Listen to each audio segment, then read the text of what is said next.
What's up, ladies and gentlemen, my fellow reptilian? My name's Scyushi, and today we're going to be taking a look at the new Trove dragon that is not actually out on the live server right now. This is actually on the test server. So on the test server, we've got Gardening 2.0. This is going to be a complete overhaul of the gardening profession that is already available in Trove right now. I'm going to have other videos that will talk about the way that gardening is going to end up working, a lot of the changes with it and stuff, but keep in mind that all of this is on the test server, so it is subject to change. And I mean, more often than not, they don't usually end up changing it once they finalize it on the test server. So anyways, this dragon hopefully is going to be in a month or two. I'm not exactly sure, just because usually when the test server comes online with an update like this, it usually means that the update itself is a month away. But this is going to end up being the new dragon. It's kind of a reskin of one of the Imperium dragons, actually, one of the ones that you end up getting through the Resistors bench, which actually that dragon was the first unique dragon of its kind that ended up having this kind of triple wingspan on each side.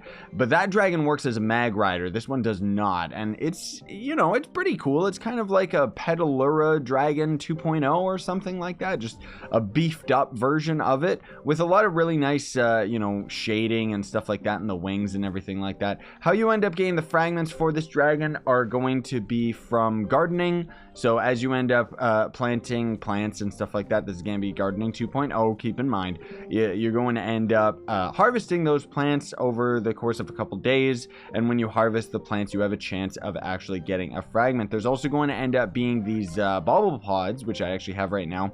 You can only plant these ones down in your cornerstone, and then it's going to burst into a bauble pod throwable item. Let me see if I can show you this real quick. Oh, this is actually the throwable item. Never mind. So you can actually get a bauble pod as a thing just from randomly mowing the lawn, just randomly shooting grass or running over it with a mountain, stuff like that. Then you'll get this, which is the throwable version. And this thing can end up having a chance of dropping the fragments as well. So it's not going to be super duper difficult to end up getting the fragments for this dragon. You know, it's not going to be super duper easy, mind you, just because it's very time gated, but either way, you know, it seems to actually shoot its fireballs pretty far. I don't know if that's further than normal, but I mean, what do I know? I barely end up actually using my fireballs on my dragons, right? Now, here's the thing that's kind of interesting, is the dragon's VFX actually has multiple explosions afterward, but that's just a trick. It doesn't actually do anything, which is kind of disappointing. I wish that it actually was unique in that it would have a like boom and then boom, boom, boom, a couple vertical block destruction, just because we've already seen them all go deeper into dungeons. It would be nice to be able to hit a wall and then have some additional blocks destroyed upward, which would end up making this very useful for blasting into walls or something. But unfortunately, that is not the case. So the crafting components of this dragon, they've changed all this stuff for some reason. This is going to be on the test server again. Crafting components for it is going to be 100 of its dragon souls or dragon fragments, which again, that's not really going to be too difficult, especially because of the asking price of the plants. So you're going to have to craft corn on the cube and bun feed, which these are going to be crafted at the new gardening bench. Let me actually just hop into my PTS Club World so I can show you guys what this is. So again, I don't really want to get into too much detail of all the gardening and stuff, but basically there's going to be this new gardening bench right here. And what did we need? We needed like corn and cubage or carrots or something like that, right? So we needed bun feed and corn on the cube. Ugh. Okay, this dragon's really difficult to get if you're a free-to-play player, actually. I do want to mention you can actually get this dragon with a Dragon Effigy, so pay-to-win players are just going to have no problem. But the reason why this is disgustingly expensive is because any of the plants that are actually in the 300 rank here are kind of a daisy chain of events. So in order to end up crafting a bun feed, we need Tottertate, right? So that's going to end up being right here in the botanist tab. But in order to end up crafting one of these, we need Onionito, and Onionito is right here in a lower tab. But in order to craft the Onionito, we need Unicorn Shard. And how do you get Unicorn Shard? Well, I'll tell you by going into the gardening tab, and there you go. So that's the starting resources. You're gonna have to craft all of this stuff just to craft like one bun feed, and we're not even gonna get started on the corn on the cube.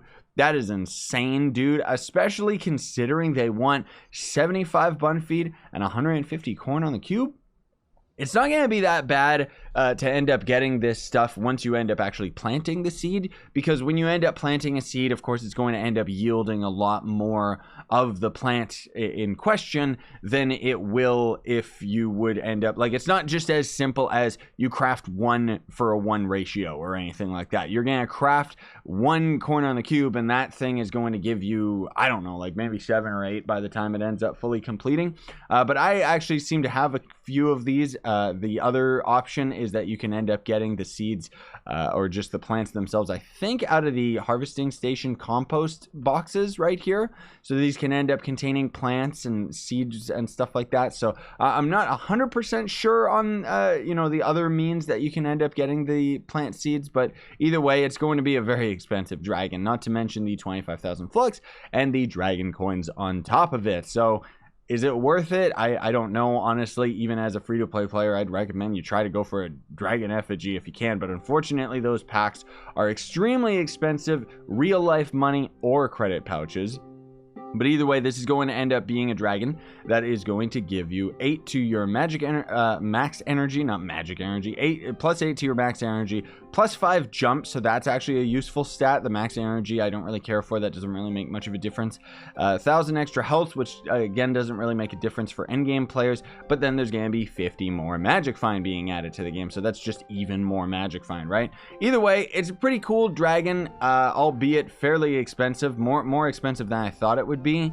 Or maybe it's not that it's expensive, it's more so that it's very, very, very time gated, because a lot of the, you know, plants and stuff like that, you basically you know, just to give a quick summary, because I'm gonna go into more detail in another video, you're gonna end up getting one of those plants, planting it down, and then you have to water it, and you can only water it once a day, and some of them are going to require you to water them 5 times, which literally means you have to water it over the course of 5 days. And then after the last day of watering it, then you can harvest the plant, and then you repeat the process of watering it again. Some of the plants will outright die after you've harvested them, and then other ones will just continually be able to harvest over and over. But you thought it was that easy? No, you're wrong, wise guy, because the plants themselves actually will wither in a certain amount of time as well. So it means that you can only end up yielding a certain amount of the plant. Like, you can only harvest it so many times before the plant's gonna die, and then you gotta plant down another one. Yeah. So this guy kind of sucks. I thought that he was gonna be a little bit easier. I thought the hard part was gonna be the fragments. The fragments are gonna be easy peasy, because the amount of plants that you need in the first place are just going to end up being such a staggering amount that you'll easily end up getting the fragments for this dragon. But having those specific corn seeds and the bun seed and stuff like that, those are just outright going to be very expensive. And another quick little tip that I want to mention is, again, if you are a free-to-play player, that gardening is going to take even longer, because as a pay-to-win player, there's actually going to be a store pack you can buy that will literally give you mounts that will basically water the plants for you, so long as you equip the mount and then you run over all the plants and stuff like that. As opposed to the free-to-play method, you will have an option to be able to get a mount that has the same power up, but that's going to end up being out of one of the badges, which is way later and super duper difficult to get. My point being is that if you're a free-to-play player, you're gonna have to actually craft water cans and manually water each individual plant one at a time. So yeah, unfortunately they kind of ended up messing up by putting this much thought and effort into gardening in general. Like, I actually really enjoy this update, besides this dragon just being like ridiculously expensive to craft, especially considering a Dragon Effigy is just honestly going to end up being a lot cheaper and more cost effective, because you could just grind nitro to get the credit pouches so that you can end up grabbing one of the store packs, and it ends up giving you a Dragon Effigy. Anyways, never mind my rants, folks. What do you guys think? Let me know in the comment section down below. Do you think this dragon's worth it? I mean, it's pretty cool. You know, it's not like it's ugly or anything. It's not uggles. It's a pretty cool dragon. But is it worth all of that? I don't know, because the stats it does give are kind of lackluster, and unfortunately it doesn't have that exploding up effect, which if it had that, then maybe I would say, oh, it's a unique enough dragon that you need it. But yeah. Thanks so much for watching, everybody. Very much appreciate it. Hadouken the like button if you would kindly. And if you want to join the Reptilian army, you just gotta hit that sub button. Have yourselves a great day. Sayonara and stay epic.